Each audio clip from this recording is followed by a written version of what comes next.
Good morning students.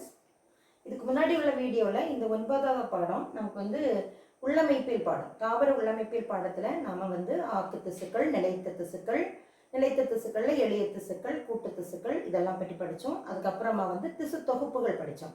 புறத்தோல் திசு தொகுப்பு, அப்புறமா வாஸ்குலர் திசு தொகுப்பு, அடிப்படை திசு தொகுப்பு இதெல்லாமே நம்ம படிச்சிருக்கோம். So we have studied in this chapter about the meristematic tissues, then simple tissues, complex tissues, xylem and phloem, and 3 different tissue systems, that is epidermal tissue system, fundamental tissue system, and vascular tissue system. Now we are going to study the internal structure of a dicot root and monocot root. Comparatively we are going to study about that. சரியா? இந்த திசுக்கள் எல்லாம் சேர்ந்து தான் எப்படி இருக்கு, ஒரு தண்டு வேறு இலைகள்ல இருக்குது. Now இப்போ நாம என்ன படிக்க போறோம்னா, ஒரு எதிர்த்திலை வேர்ல உள்ளமைப்பை படிக்க போறோம். அவரை தாவரத்தினுடைய வேரினுடைய உள்ளமைப்பு. So the dicot root TS, அதாவது transverse section, the internal structure of dicot root நாம படிக்க போறோம். So the bean root படிக்கிறோம். சரியா? ஸோ ஒரு ரூட் இருக்கட்டும், ஸ்டெம் இருக்கட்டும், நம்ம வந்து கிராஸ் செக்ஷன் எடுக்கும்போது அது எப்படி இருக்கும், ரவுண்டாக இருக்கும் இல்லையா? அது எப்படி இருக்கும், ரவுண்டாக இருக்கும். ஸோ ரவுண்டாக பார்க்காது தான் நம்ம கிரவுண்ட் பிளான். அது வந்து நம்ம என்னது டிசெக்ஷன் மைக்ரோஸ்கோப்பில் வச்சு நம்ம பார்க்கும்போது அது நமக்கு வந்து எல்லா செல்ஸாக தெரியாது, ஆனால் டிமார்கேஷன் கிளியராக தெரியும். ஸோ முதல்ல ஒரு ரவுண்ட் இருக்கும். இதுதான் என்னது, நம்ம என்ன சொல்லுவோம், பைலிஃபரஸ், சாரி லேயர், பிலிஃபெரஸ், பைலின்னு எழுதுவோம். நம்ம எப்படி ப்ரொனவுன்ஸ் பண்ணோம்னா பிலிஃபெரஸ் லேயர், பிலிஃபெரஸ் அடுக்கு. அப்படி வெளிப்புறத்தோல், வேரின் வெளிப்புறத்தோல் பிலிஃபெரஸ் லேயர் அல்லது பிலிஃபெரஸ் அடுக்கு. இதுக்கு இன்னொரு பேர் உண்டு, எபிப்ளமா. இதுக்கு இன்னொரு பேர் உண்டு, எபிப்ளமா. சரியா? ஆங்கிலத்திலே எபிப்ளமா தான். இந்த எபிப்ளமா, the outermost layer is called epiblema. இதுல நிறைய என்ன இருக்கும், யூனிசெல்லுலார் ஹேர்ஸ் இருக்கும். இந்த ஒரு செல்லாலான இந்த ஹேர்ஸை நாம என்ன சொல்றோம், ரூட் ஹேர்னு நம்ம சொல்றோம். இதுக்கு அடுத்து the innermost layer of ground tissue. ground tissue வந்து முதல்ல கார்டெக்ஸ் இருக்குது. கார்டெக்ஸ் இது கார்டெக்ஸ் தான் புரணி. இதற்குள்ளால ஒரு பெரிசைக்கிள் இருக்கும், the steel. இது பெரிசைக்கிள் இருக்கும், பெரிசைக்கிள். அது தமிழ்லையும் பெரிசைக்கிள் தான். இதுக்குள்ளால அப்போ எண்டோடர்மிஸ்க்கு உள்ளால உள்ள அவ்வளவுமே நம்ம என்ன சொல்றோம், pericycle. So the region which is interior to the endodermis, we will call it as steel. மைய உருளை, ஸ்டீல்னு சொல்லலாம் தமிழ்ல, மைய உருளைன்னு சொல்லலாம். சரியா? So மைய உருளை அல்லது ஸ்டீலுடைய முதல் அடுக்கு, the first layer of steel is the pericycle. அதான் pericycle. இதுக்குள்ளால you will find the tetrarch xylem. இப்படி நான்கு முனை சைலம் இருக்கும். சின்ன சைலம் புரோட்டோசைலம், பெரிய சைலம் மெட்டாசைலம். நடுவுல மெட்டாசைலம், 4 புறத்துல 4 புரோட்டோசைலம். அப்புறமா பாத்தீங்கன்னா இது 4 இடத்துல என்ன இருக்கும், ஃப்ளோயம் இருக்கும். சரியா? இது சைலம், இது ஃப்ளோயம். இப்படிதான் இருக்கும். இது நம்ம டிசெக்ஷன் மைக்ரோஸ்கோப்ல வச்சு பார்க்கும்போது நமக்கு எப்படி இருக்கும், இது மாதிரி ஒரு வட்ட வடிவங்களா இருக்கும். நமக்கு வெளிப்புற தோல், the outermost layer is called piliferous layer. அதாவது வெளிப்புறம் உள்ள தோல் அடுக்க தான் நம்ம என்ன சொல்றோம், எபிப்ளமா அல்லது பிலிஃபெரஸ் அடுக்குன்னு சொல்றோம். அதுக்குள்ளால நமக்கு வந்து அடிப்படை திசு எப்படி இருக்குது பாருங்க, புரணி, அகத்தோல், பெரிசைக்கிள் அப்படி வேறுபடுத்தப்பட்டிருக்கு. இந்த புரணியின் கடைசி அடுக்கு அகத்தோல், that is the innermost layer of cortex is called endodermis. Inner to endodermis, all the cells you call it as steel. So அகத்தோலுக்கு உட்புறமாக உள்ள அனைத்து பகுதிகளையும் நாம மைய உருளை அல்லது ஸ்டீல்னு சொல்றோம். அதுல பெரிசைக்கிள் இருக்குது, வாஸ்குலர் கட்டைகள் எல்லாம் அதுக்குள்ளால இருக்குது, சைலம் ஃப்ளோயம். சரியா? இது கிரவுண்ட் பிளான். இதானது கிரவுண்ட் பிளான், அடிப்படை பாடம். கிரவுண்ட் பிளான் அல்லது அடிப்படை படம். டோட்டலா சும்மா நமக்கு செல்ஸ் எல்லாம் நாம வரையல. இப்போ நாம இதுல ஒரு பகுதியை நாம என்லார்ஜ் பண்ணி, இப்படி ஒரு பகுதியை நாம என்லார்ஜ் பண்ணி வரைய போறோம். இந்த ஒரு பகுதியை என்லார்ஜ் பண்ணி வரைய போறோம். ஸோ அதுதான் நமக்கு வந்து கொஞ்சம் கவனமா நீங்க பார்த்து படிக்க வேண்டியது. So now a portion enlarged. You are going to study in detail about the dicot root internal structure. So இருவித்திலை தாவர வேரின் உள்ளமைப்பு நம்ம இப்போ என்ன செய்கிறோம், ஒரு பகுதி பெரிதாக்கப்பட்ட ஒரு பகுதியை நாம் என்ன செய்கிறோம், இப்போ எப்படி எப்படி இருக்கும் திசுக்கள் அப்படின்னு அந்த அரேஞ்ச்மெண்ட்டை பார்க்குறோம். So the first layer is called outermost layer, the epidermal layer. The epidermis of root is called piliferous layer or epiblema. Piliferous layer or epiblema. So the outermost layer.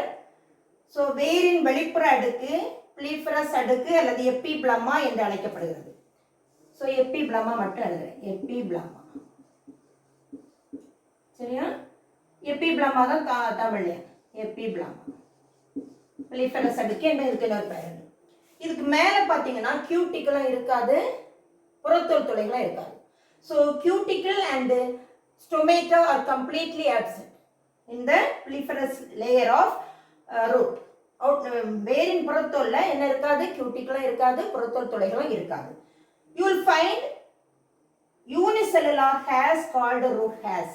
You will find unicellular hairs called root hairs.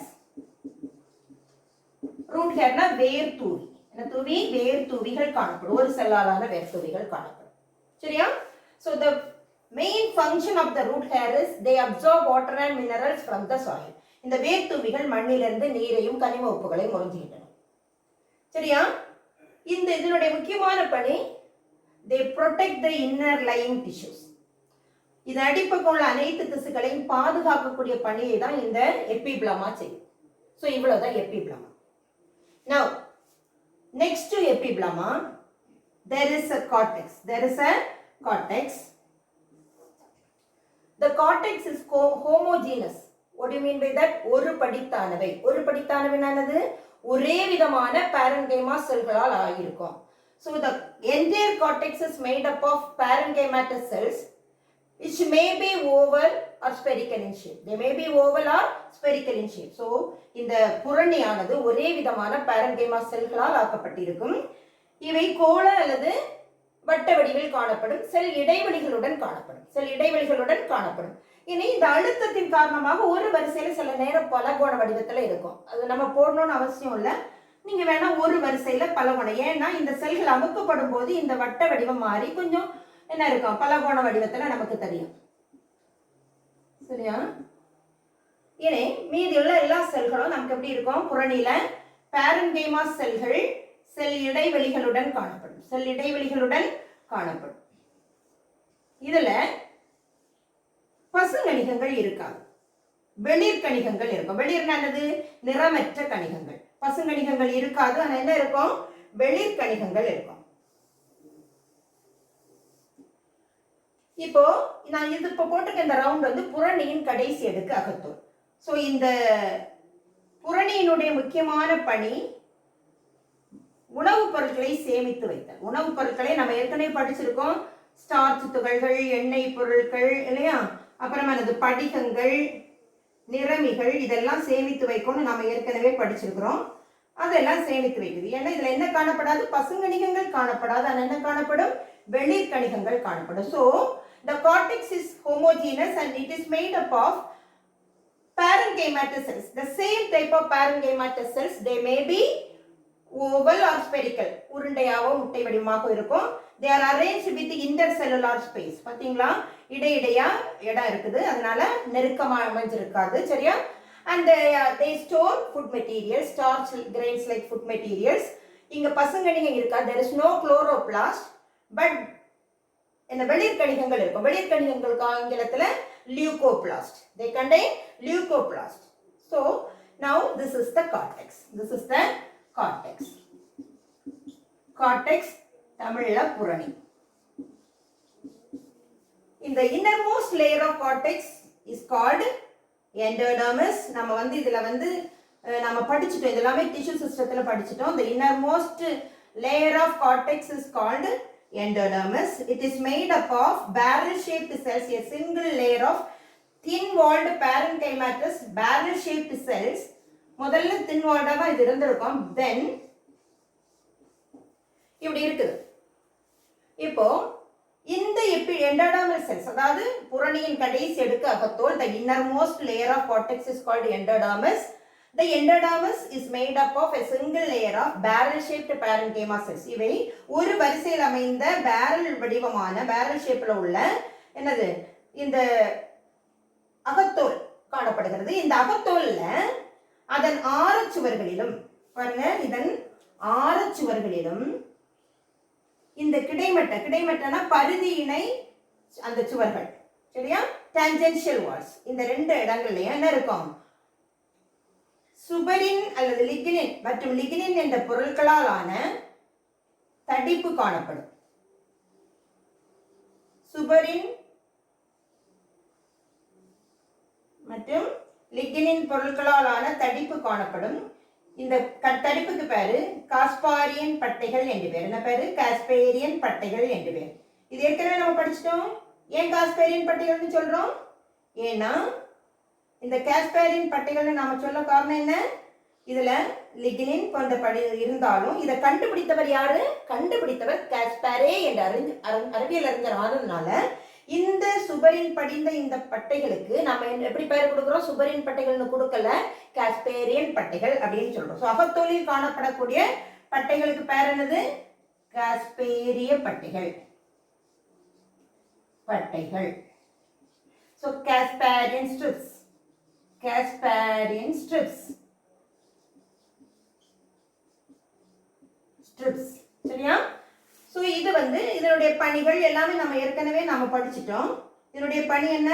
சைலத்துக்குள் வந்த நீர் மீண்டும் புறணிக்கு செல்லாதவாறு தடை பண்றது இதனுடைய பணி, சரியா? சைலத்துக்குள் வந்த நீர் மீண்டும் புறணிக்கு செல்லாதவாறு தடை பண்ணுது.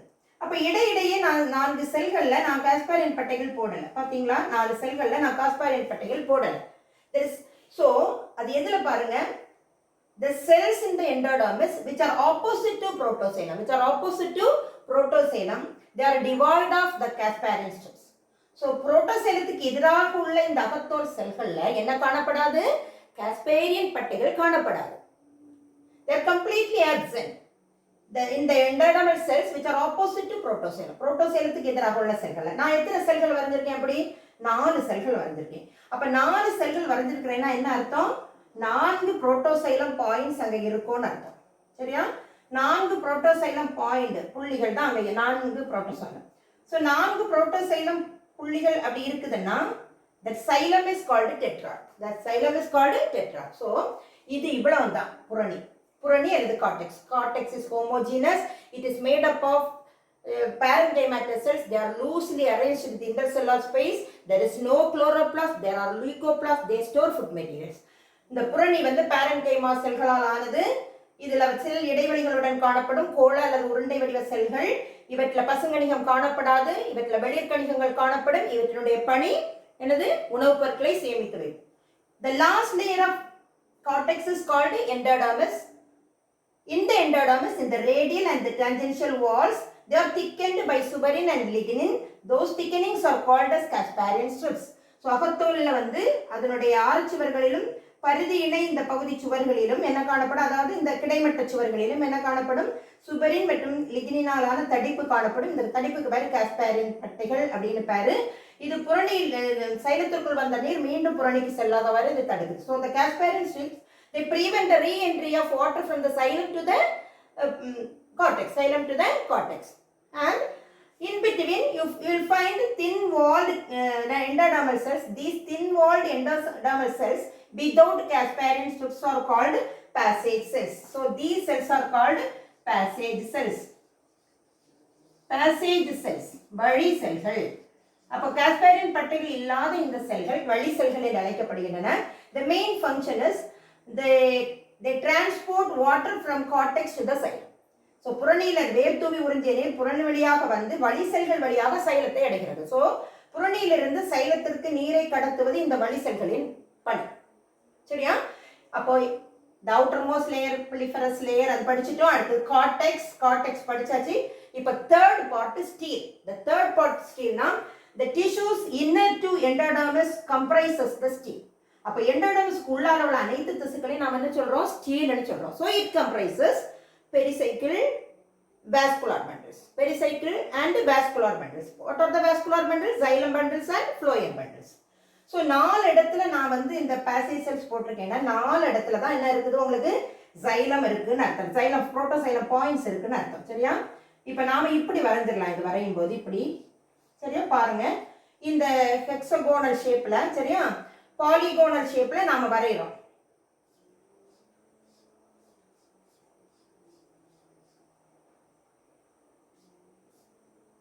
பாருங்க போக போக சின்னது. So the smaller ones are called protoxylem and the larger xylem cells are called metaxylem.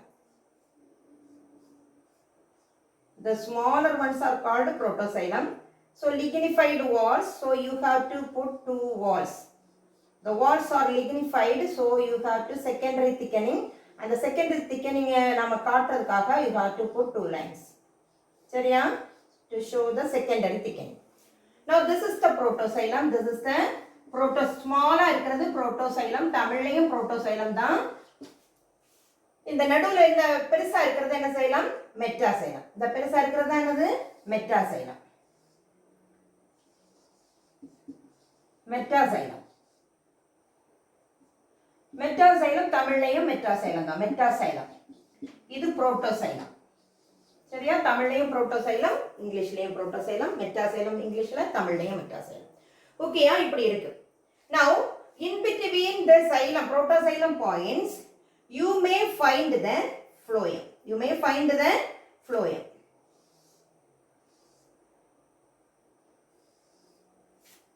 So in 4 points you may find the phloem. So sorry, இந்த ஸ்டீலுக்கு முதல் அடுக்கு நம்ம முதல்ல பெரிசைக்கிள் போடணும். பெரிசைக்கிள் போட்டுருவோம் முதல்ல. Pericycle single layer of pericycle. பாத்தீங்களா? முதல்ல பெரிசைக்கிள் போடணும். The steel comprises pericycle and then vascular bundles. Pericycle and then vascular bundles. So நம்ம முதல்ல வந்து உங்க புக்கில் நல்ல கிளியரா இருக்கும் இந்த படங்கள். நீங்க பார்த்து ஒவ்வொரு நாளும் ஒவ்வொரு படங்கள் வரைஞ்சு பார்த்துட்டீங்கன்னா உங்களுக்கு அது கிளியர் ஆயிடும். ஒவ்வொரு நாளும் ஒவ்வொரு இன்னைக்கு ரூட்னா இன்னைக்கு ரூட்டை மட்டும் வரைஞ்சு பார்த்துட்டீங்க அது கிளியர் ஆகிடும். அடுத்து ஸ்டெம் எடுக்கும்போது ஸ்டெம்மை வரைஞ்சு பார்த்துட்டீங்கன்னா கிளியர் ஆகும். So this is called pericycle. The inner to endodermis the first stele layer அதானது பெரிசைக்கிள். இங்கிலீஷ்லையும் பெரிசைக்கிள், தமிழ்லையும் பெரிசைக்கிள் தான். சரியா? இது single layer of parenchyma cells made up of single layer of parenchyma cells. They are arranged compactly without any intercellular space. இடைவெளிகள் இல்லாமல் ஒரு வரிசையில் அமைந்த மெல்லிய சுவருடைய parenchyma செல்கள் ஸ்டீலின் வெளிப்புற அடுக்குது. சரியா? இதுக்குள்ளால தான் உங்களுக்கு வாஸ்குலர் திசுக்கள் இருக்கு, xylem phloem. சரியா? இப்போ நம்ம xylem வரைஞ்சாச்சு. Now in between you have to draw phloem. So while you are drawing phloem, நீங்க hexagonal cells அதாவது polygonal cellsல small cells வரைஞ்சனா it represents what? phloem. அங்கங்க லேஸ் அப்படி புள்ளி போட்டுக்கலாம். So they store food materials இங்கே காட்டுறதுக்கு. ஓகேயா? ஸ்மால் பாலிகோனல் ஷேப் செல்ஸ் வரைங்க. That represents the phloem. ஓகேயா? So in between xylem and phloem there is a space. Is it not?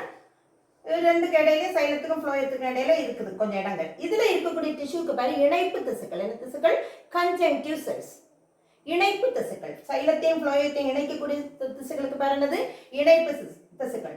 The tissues which combine together, which join the phloem and xylem, they connect the phloem and xylem are called conjunctive tissue. So in the conjunctive tissue in dicot root it is made up of parenchyma. It is made up of parenchyma.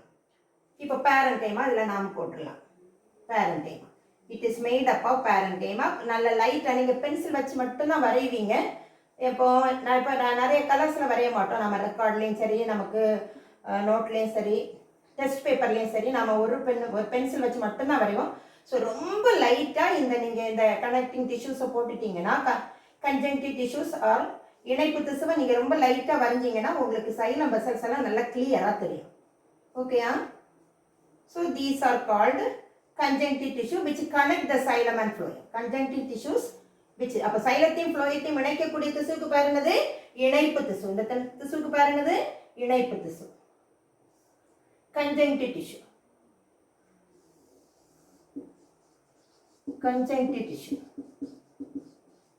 tissue இணைப்பு திசு. இணைப்பு திசு. சரியா? இது parenchyma செல்களால் ஆனது. இப்போ இந்த சைலத்தை பாருங்க, எத்தனை புரோட்டோசைலம் பாயிண்ட் இருக்கு? 4.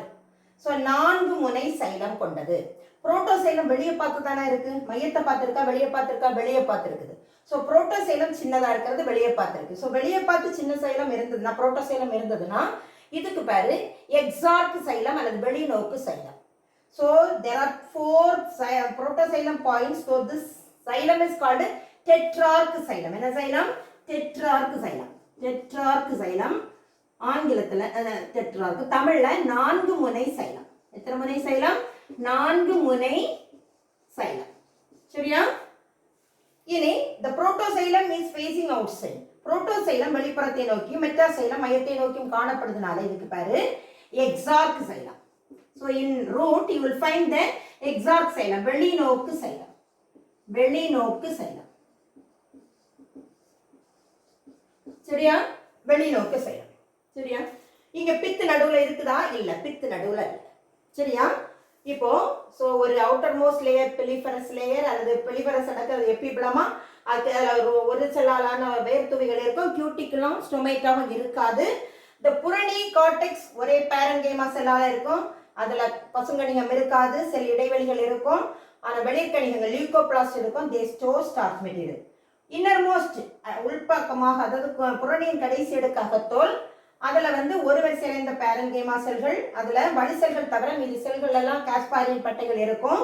சரியா? இந்த அகத்தோல் உட்புறமாக உள்ள எல்லா திசுக்களும் ஸ்டீல் அல்லது மைய உருளை. ஸ்டீலின் வெளிப்புற அடுக்கு பெரிசைக்கிள் ஒரு வரிசையில் அமைந்தது. உட்பக்கமாக 4 முனை சைலம் வெளிநோக்கு சைலமும் 4 இதுல என்ன இருக்குது? இந்த ஃப்ளோயம் இருக்கு. ஃப்ளோயம்ல எல்லாமே இருக்கும். சீவ் செல்கள் இருக்கும். ஃப்ளோயம் ஃபைபர் மட்டும் இருக்காது. சரியா? பாருங்க, இதுல எல்லாமே இருக்கும். சீவ் எலிமெண்ட்ஸ், கம்பேனியன் செல்ஸ் எல்லாமே இருக்கும். சரியா? ஃபைபர் மட்டும் இருக்காது. ஃப்ளோயம் பேரன்கைமா நம்ம ஏற்கனவே படிச்சோம்ல, அது எல்லாமே இருக்கும். ஓகே, இப்போ the conjunctive tissue, what are called conjunctive tissue? The tissues which connect the xylem and phloem is called conjunctive tissue. சைலத்தையும் புளையத்தையும் இணைக்கக்கூடிய இணைப்பு திசுக்கு பேர் தான் இணைப்பு திசு. இது பேரன்கைமாட்டஸ். இந்த இணைப்பு திசு இதுல எப்படி இருக்கும்? பேரன்கைமாவா இருக்கும். எப்படி இருக்கும்? பேரன்கைமாவா இருக்கும். பேரன்கைமாட்டஸ். சரியா? இதுதான் the internal structure of dicot root, அதாவது இருவித்திலை வேரின் உள்ளமைப்பு. இப்போ இந்த பக்கத்துல பாருங்க, ஒரு வித்திலை வேரின் உள்ளமைப்புல பிலிஃபரஸ் லேயர் அல்லது எபிடர்மிஸ்ல எந்த மாற்றமும் இல்லை. அதே மாதிரி தான் வரையணும் நீங்க. அதுக்கு அடுத்து பாருங்க, பிலிஃபரஸ் லேயர், ரூட் ஹேர் எல்லாமே இதே போடலாம். கார்டெக்ஸ் ஏதாவது சேஞ்ச் இருக்கா? இல்லை. எண்டோடர்மிஸ் வரைக்கும் எந்த சேஞ்சும் இல்லை. எண்டோடர்மிஸ் வரைக்கும் என்ன இல்லை? எந்த சேஞ்சும் இல்லை. பெரிசைக்கிள் வரைக்கும் எந்த சேஞ்சும் இல்லை. ஸோ அதனால இங்க என்ன எழுதுறோமோ அதை அப்படியே அங்க எழுதினா போதும். சரியா? So what you have written in the dicot root you can write it for monocot root also till pericycle. Till pericycle. In pericycle ஒரே ஒரு பாயிண்ட் நீங்க ஞாபகம் வைக்கணும். இங்க in dicot root from the pericycle lateral root arises, so they are called endogenous. இது already you have studied in the tissue system. புரியுதா? Fundamental tissue சிஸ்டத்தில் நம்ம அதை படிச்சுட்டோம். ஸோ பெரிசைக்கிள் இருந்து தான் என்னது இருவித்திலை வேர்ல பக்க வேர்கள் வருது. அதனால வேக தோண்டிகள் அது மட்டும் நீங்க இங்க ஆட் பண்ணணும். இங்க பெரிசைக்கிள்ல அதை ஆட் பண்ண வேண்டாம், நீங்க விட்டுடலாம் அப்படி. சரியா? இப்போ பாருங்க, அப்ப இது வரைக்கும் நமக்கு பிலிஃபரஸ் டைகாட் மாதிரி தான், கார்டெக்ஸ் டைகாட் ரூட் மாதிரி தான், மோனோகாட்லையும் ஒரு வித்திலை வேர்லையும் இந்த வெளிப்புற அடுக்கு புரணி அகத்தோல் பெரிசைக்கிள் வர சேம் தான் ரெண்டுலையும். The change is in the vascular tissue. The change is inside the vascular tissue. இப்போ பாருங்க, at the center there is a pith.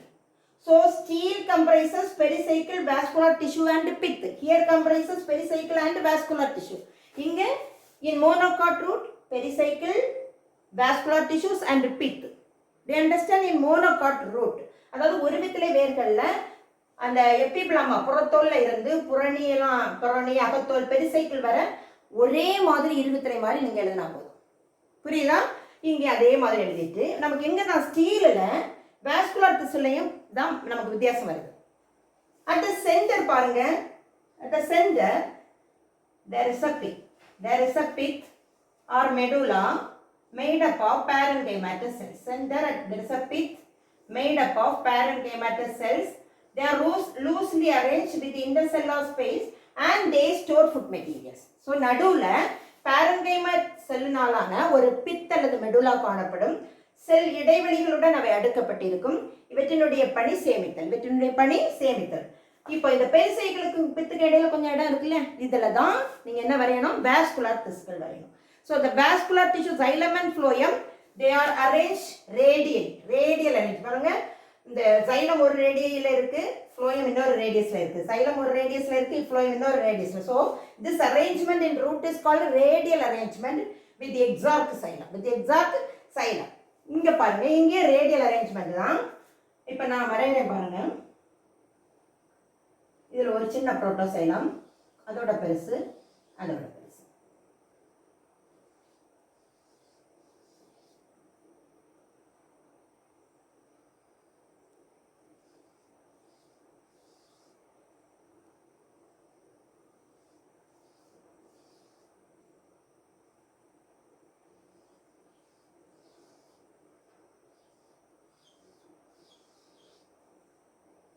So more than 4 you have to draw. More than 4 patches you have to draw. ஏன்னா அங்க tetrarch, here the xylem is polyarch. அங்க 4 முனை xylem, அப்ப 4 point. அதை விட கூடுதலா வரையணும். அப்ப 5 வரைங்க, அப்ப உங்களுக்கு ஈஸியா இருக்கும். 2 3 4 5 6 நான் வரைஞ்சிருக்கேன்.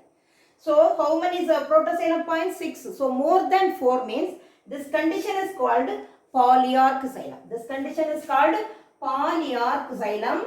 பாலியார்க் சைலம், அதாவது பலமுனை சைலம். சரியா? இங்க இன் பிட்வீன் இந்த சைலத்துக்கு இடையில இங்க என்ன இருக்கும், ஃப்ளோயம் இருக்கும். Phloem you have to draw phloem in between xylem.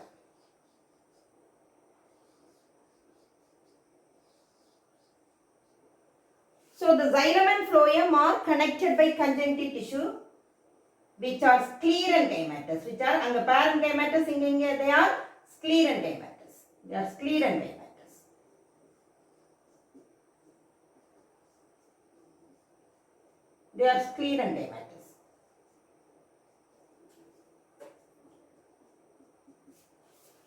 So this is root hair and this is epiblema and this is the conjunctive tissue here and this is the cortex and then this is the pericycle, then metaxylem,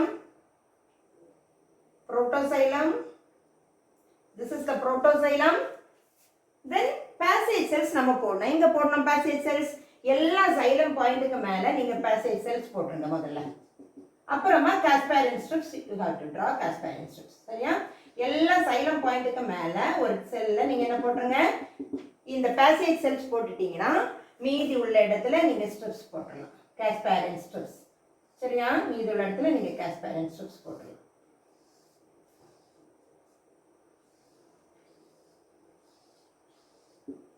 ஓகேயா? So இதே தான், இது Casparian strips, these are called passage cells. சரியா? Then protoxylem, everything. Do you understand? இப்ப ரெண்டு உங்களுக்கு இருக்குது. So now can you explain the stellar region, that is the difference between the monocot root and dicot root? இங்க எல்லாம் எந்த டிஃபரன்ஸும் இல்ல. சரியா? the pericycle பாருங்க, இது உள்ளால வந்து xylem பாருங்க, this is tetrarch, அங்க polyarch. in monocot it is polyarch. so இருவித்தலையில 4 முனை சைலம், ஒரு வித்தலையில பல முனை சைலம். Xylem phloem இடையில conjunctive, the conjunctive tissue between the xylem and phloem, here in dicot it is parenchymatous, in monocot it is sclerenchymatous. so இணைப்பு திசு இருவித்தலை வேர்கள்ல parenchymaவால இருக்கு, ஒரு வித்தலை வேர்ல sclerenchymaவா இருக்கு. சரிதானா? sclerenchymaவா இருக்கு. இனி இந்த இதுல இருவித்தலை வேர்ல இரண்டாம் நிலை வளர்ச்சி நடக்கும். சரியா? so இந்த pericycle, part of pericycle and conjunctive tissue இடையில இருந்து என்ன வரும், கேம்பியம் வரும், part of. so இது கேம்பியம் வந்து secondary growth நடக்கும். ஆனா இங்க வந்து என்ன செய்யும், pericycle இருந்து lateral roots மட்டும் தான் வரும், lateral roots மட்டும் வரும். அங்க என்ன நடக்காது, கேம்பியம் ஃபார்ம் ஆகாது. கேம்பியம் என்ன செய்யாது, அங்க ஃபார்ம் ஆகாது. there won't be any cambial formation in monocot root, but here there is a cambial formation for the secondary growth in dicot root. from the pericycle it arises, part of the pericycle, it is helping for the cambial ring formation. சரி, அங்க pericycle இருந்து வரும் roots மட்டும் தான் வரும், no cambial formation. do you find any pith here in dicot root? no pith. Here there is a well defined pith in monocot. So when you see the diagram itself, you can differentiate. இந்த diagram பார்த்த உடனே உங்களுக்கு differentiate பண்ண தெரியும். சரியா? The main difference இங்க tetrarch xylem, அங்க polyarch xylem. There is no pith, there is pith. சரியா? And conjunctive tissue is made up of, here it is parenchyma, there it is sclerenchyma. So ஒரு வித்தலையில இரு வித்தலையில 4 முனை xylem, அங்க பல முனை xylem ஒரு வித்தலை வேர்கள்ல. இங்க வந்து பித்து காணப்படவில்லை, அங்க பித்து காணப்படுகிறது ஒரு வித்தலை வேர்ல. இங்க சைலத்தையும் புளோயத்தையும் இணைக்கக்கூடிய இணைப்பு திசு parenchyma செல்கள் ஒரு வித்தலை வேர்ல. இரண்டு இணைக்கக்கூடியது என்னது sclerenchyma திசு. இங்க வந்து இரு வித்தலை வேர்கள்ல இரண்டாம் நிலை வளர்ச்சி காணப்படும், அங்க இரண்டாம் நிலை வளர்ச்சி காணப்படாது. ஓகே தானே? ஸோ இதை பார்த்து இன்னைக்கே நீங்கள் படம் வரைஞ்சி வீட்டில் இதை பார்த்துக்கோங்க. இது எப்போல்லாம் இந்த வீடியோ பார்த்த உடனேயே நீங்கள் என்ன பண்ணிடணும், இந்த 2 டயக்ராமை வரைஞ்சி, ஒன்று வரைஞ்சா இன்னொன்று வரைகிறது ரொம்ப ஈஸி. புரியுதா? உடனே வரைஞ்சி பார்த்துருங்க. வலி செல்கள், காஸ்பாலின் பட்டைகள், இதெல்லாமே நாம் வந்து வாஸ்குலர் தொகுப்பில் நம்ம படித்தது தான். ஓகே தானே? தேங்க்யூ.